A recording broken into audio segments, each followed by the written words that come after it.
Very good evening, ladies and gentlemen. Very sorry for the delay. However, we are up and running here, ready at Oulton Park for round 3 of the FluxMotorsport Touring Car Championship. I'm going to be your host for this evening. My name's Murphy, and we're just getting the grid all set and ready to go for a dry session here at Oulton Park's International Circuit in the very picturesque town of Tarporley, up in my neck of the woods in Cheshire.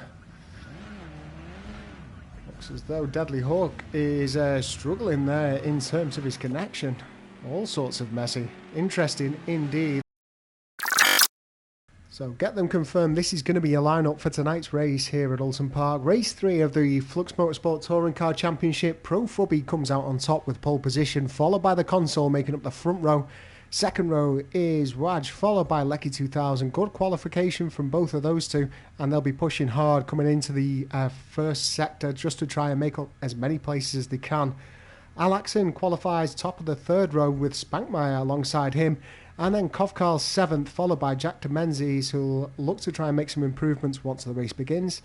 Casey Redwood qualifying in 9th ahead of DJ Leggy in the IBAC BMWs, followed by 74 Leggy, his dear old father, currently in 11th place in that other opposite red mirrored IBAC BMW. Porscheman in 12th, followed by Deadly Hawk, and then Green Gaming looks as though he's going to be ahead of Old Smoky despite that qualification ban. Here are the lights. Revs are up, lights are green, good start from everyone except it seems we've got a stray BMW out on track. I think that's Deadly Hawk, not sure what's gone on there, but that is going to cause absolute havoc throughout this race unless he gets that car shifted. So Pro Fubby leads to the console with Wajoshg right behind. The console makes a mistake there actually, coming into turn 2, and he's going to drop all the way down the field just to try and get himself back on cleanly. See him taken out. An advertising hoarding there on the side of the road, so it's Pro Fubby followed by Wajoshg. Lecky now in 3rd position and all over the back of Wajoshg. Wajoshg actually goes a little bit wide, it seems. He's going to have to try and brake. That is easier said than done, and he actually collides with the wall, so Wajoshg is going to really suffer with all of this. He's going to have to try and get himself back on grid, but he is going to be right at the very back of that grid. So Pro Fubby leads the race. That is now Lecky in 2nd, Alaxon in 3rd position, closely followed by Jack de Menzies, Spankmeyer and Kovkarl in a train just behind them. We've then got a bit of a gap to DJ Leggy, followed by Casey Redwood, who's managed to make up a position, with Old Smoky making up a ton of positions it seems, followed by Porscheman in 10th, 74 Leggy in 11th, then the console in 12th with his second corner antics really costing him dearly. And Wajoshg is probably going to be in the pit lane here for some repairs due to that front end bump. We'll have to wait and see. We do have a car, I think, stranded on track, as the console has absolutely ramped his way all the way up to 6th position. Great recovery there in just one lap as he overtakes, or it looked as though he overtook DJ Leggy. I think there might have been a slowdown penalty there. And Old Smoky is also running really well. He just goes up the inside, now gets stuck around the outside. But if he can hang on to the back of these cars, this looks like a really, really interesting battle going on here. Jump in the cockpit of Old Smoky. So this is Old Smoky's actual vision. That is the console ahead of DJ Leggy that you can see just coming into Druids.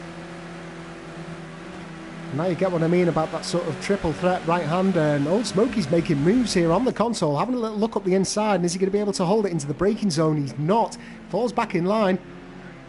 All three of them avoiding contact, and it looks as though Old Smoky's going to sneak up the inside, and he takes the BMW around the start-finish line. Great move there by Old Smoky, and he's absolutely hounding the console. So Wajoshg there using all of that apex, taking out a few cones as we see, but 2 tyres remain within the white lines inside the track limit, so race director is going to call that one as good, and he pushes on Hilltop here on the approach to Druids. Not going to be able to keep up with that BMW through there, but he may be able to get the power down a little bit better through that very tricky right-hander. We'll wait and see as we come up to Lodge. She goes up the inside of Lodge, and that looks to be a fantastic move. Great move there from Wajoshg as he takes 8th place away from DJ Leggy, just a little bit braver on the brakes. Knew how he wanted to take it up the inside of Lodge and then just driven straight away over the start-finish line and got an instant gap ahead of him. Bit of comfort room there as Waj tries to move his way. Continuation of the battle. Spankmeyer and Old Smoky still going at it. Less than a second between the two. In fact, around about half a second there or thereabouts. He keeps on switching up and down. This one's going to the wire, I think. And look how much he's managed to gain through that. Spankmeyer gets a little bit too much to the inside, gets onto the dirt, and Old Smoky is just hunting for that way around. That is Green Gaming's Monster Energy that we can see up top, just in the foreground of your picture. So there is no way past at the moment for Old Smoky. He's having a look left, he's having a look right. So Green Gaming there moving out the way under blue flags for these front runners to try and get through. And there is nothing in between these two at all. It's a real tasty battle. Casey Redwood as well, also breaking into the sub 44 seconds. That last time around, he's only 4 seconds back. In fact, you can see him there just being taken on by Jack Demenzies at the moment. Let's jump on board into the cockpit of Jack Demenzies as we make our approach up into his lops. See there, just a little nudge. I think that's going to be a little slow down. Let him return back to track. That's what we like to see. Gives the position back, comes to battle once again, just riding the very outside of that track limit. So this is Jack Demenzies still tracking round on the battle with Casey Redwood. Casey Redwood in the blue and white. Jack Demenzies looks as though he's got that move done up the inside. Need to make sure that he doesn't collect him there. Very, very close indeed as they come up to this almost flat left-hander, if you get the line right. Jack Demenzies couldn't have taken that one flat, though. Is he going to contact with the wall? I think he's avoided it and avoided the deepest part of that gravel. Looked out there. Quick thinking from Jack Demenzies, but he lost out on lots of time. Just can't take it flat when you're on the inside line. Jack Demenzies looking for his opportunities. They go left, they go right. Coming up to the final corner, looks as though Jack Demenzies is going to break in deep. In fact, no, it looks as though he took a completely invented line. He made it stick as well. Great move from Jack Demenzies. Was not expecting that. I was expecting a late break and a bit of a cutback.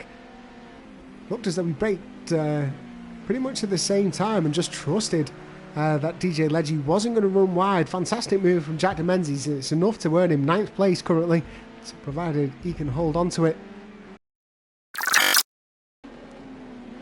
Like he passes through the back markers, and you can see the way he's constantly battling with the front of that car. That just shows that he's driving the absolute socks off it at the moment. Doing whatever he can to try and make that deficit even smaller to Pro Fubby. It's been a great drive from Lecky. Managed to keep his nose clean right at the very start of the race, and it's just been plain sailing from then, really.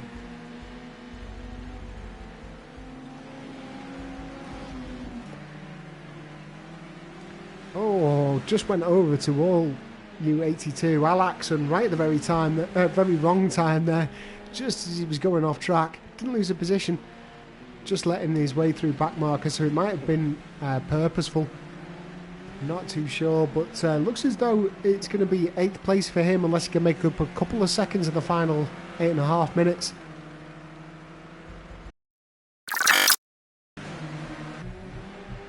If you've enjoyed this, trust me, you're going to love what we've got coming on for the rest of the season here in the Touring Car Championships. Next week, you'll be able to join me live at Silverstone's National Circuit. Keep your eye out on the weather for Monday afternoon for that one. We do lock it in Monday afternoon for the weather for Tuesday, so could well be set for a little bit of rain there at Silverstone, which is going to make that one a very interesting race indeed. And that will be our final race here in the United Kingdom as we look to go too wide up into Druids. We've got Old Smoky heading up the inside. They need to make sure that they don't make any collision and they get through cleanly. Spankmeyer still remains in 6th position. Old Smoky in 7th, but he's getting hounded at the moment by Al Axon. And 3 minutes to go, which is going to equate to another lap and a half, which should really land us up to about 27 laps here Just depends on when the leader crosses the line, when the 45 minutes is up. And that is Al Axon moving his way up into 6th position, coming through Druids. He is going to make that one stick. It's just whether or not he's going to get the exit. A little bit of dirt spraying up there from Spankmeyer, so looks as though that move is done, nice and secured. And Jack de Menzies has also made a move up onto Old Smoky as well. He just needs to keep it on the black stuff, heavy into the brake in there for the final corner. And looks as though that move is also done, so Old Smoky drops down a couple of places in a very short amount of time there. This is all to play for in this middle of the pack runners in the final couple of laps. And as Green Gaming crosses the line, that is going to end the event. And here are your final standings for the race. Profubby takes the victory. Best lap of 1:39.570. Have a look at that lap time from second place though, 1:39.282. In fact, let me bring them up on my telemetry board. That is the fastest lap of the race for Lecky 2000, so we will get that bonus point as well as a very strong second place finish. Console makes an amazing recovery drive to come in on the last place of the podium, third place from him, and building upon last week's woes indeed. Josh comes in on 4th position with Kovkarl in 5th and Spankmeyer in 6th. Jack de Menzies' admirable drive, but unfortunately those penalties cost him in the end. 7 seconds difference, the penalties between Spankmeyer and Jack de Menzies, and that sees him fall back into 7th place, just ahead of all U82 Al Axon with a 4-second penalty. And unfortunately for Old Smoky, he had a really good drive, but 6 seconds worth of penalty and a loss in lap time in the last couple of laps just seemed to cost him there, but still strong drive from Old Smoky. 74 Leggy tops out in 10th place with DJ Leggy in 11th, and then Casey Redwood in 12th. He was running very well at the start of the race, just seemed to fall away towards the tail end. Does finish above Porsche Man though in 13th, with Green Gaming in 14th, and Deadly Hawk finishing right at the very bottom of the race. Few laps down from Deadly Hawk. It'll take some improvement, I'm afraid to say.